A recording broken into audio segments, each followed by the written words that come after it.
আসলে অনেক কষ্টে একটা ভিডিও বানাইতে আসলাম, অনেকটাই কষ্টে একটা ভিডিও বানাইতে আসলাম। এই গরম, এই বৃষ্টি, এই অনেক কিছু, এই মানুষ টিকতে পারে না, এই অবহেলা করে মানুষ চলতে পারে না। সব কিছু কিন্তু মালিক আমাদের জন্যই দিছে, আপনার জন্যই দিছে, আমার জন্য দিছে। আমাদের জন্য যদি সব না থাকতো, কিছুই দিত না। এই পৃথিবীতে যা কিছু মালিক তৈরি করছে শুধু মানুষের কল্যাণের জন্য। যা কিছু মালিক তৈরি করছে সব কিছু মালিক মানুষের কল্যাণের জন্যই কিন্তু মালিক তৈরি করছে। মাছ মানুষে খাওয়ার জন্য, পশু ছাগল এটিও মানুষে খাওয়ার জন্য, যেটা হালাল, এই হালালগুলা খাওয়ার জন্য মালিক আমাদের জন্যই তৈরি করছে। তো আমরা চাই মালিকের কাছে যে আমরা সবসময় শুকরিয়া আদায় করি, যে মালিক আমাদেরকে যা দিছো, আমাদেরকে যা করছো, সব কিছু তোমার কাছে শুকরিয়া আদায় করি। মালিক মহান, মালিক মহান, মালিকের কোনো তুলনা নাই।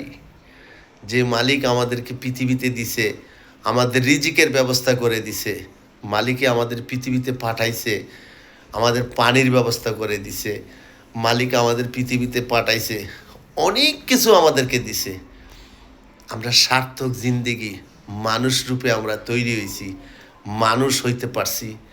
মানুষ আসলে সঠিক মানুষ হইতে পারছি কিনা সেটা জানি না, হয়তো আমার কথায় ভুল ত্রুটি হইতেই পারে, আমাকে ক্ষমা করে দিবেন সব সময়।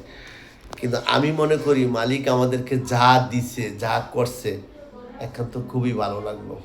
কারণ মালিক আমাদেরকে ভালো রাখার জন্য অনেক কিছু দিছে, অনেক কিছু দিছে। দেখেন, আমরা একটা ভাত তৈরি করতে পারবো না, আমরা একটা ধান তৈরি করতে পারবো না, আমরা একটা মাছ তৈরি করতে পারবো না, আমরা পৃথিবীর কোনো জিনিস তৈরি করতে, সব কিছু তৈরি করতে পারে মানুষ, প্রাণ দিতে পারবে না, তার রুহ দিতে পারবে না।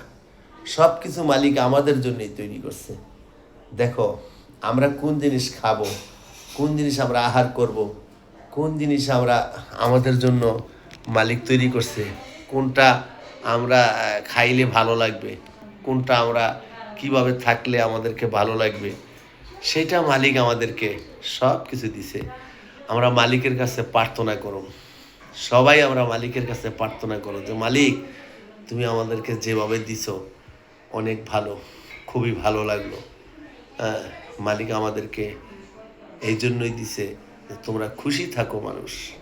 শুকরিয়া আদায় করি। আমি তো কুকুরের পেটেও জন্ম নিতে পারতাম, মানুষের পেটে না নিয়ে ছাগলের পেটে জন্ম নিতে পারতাম। আমার পিছনে একটা হরিণ দেখা যায়, সেই হরিণও তো আমি হইতে পারতাম, আমাকে মানুষ খাইতো। তা আমি মানুষ রূপে জন্ম নিছি। আমি মনে করি আল্লাহর দরবারে অনেক অনেক অনেক অনেক শুকরিয়া আদায় করি। মানুষ রূপে জন্ম নেওয়া গৌরব ব্যাপার, অনেক গৌরব আমাদেরকে। আমরা এই নবীর উম্মত হইছি, যেই নবীর কোনো তুলনা নাই।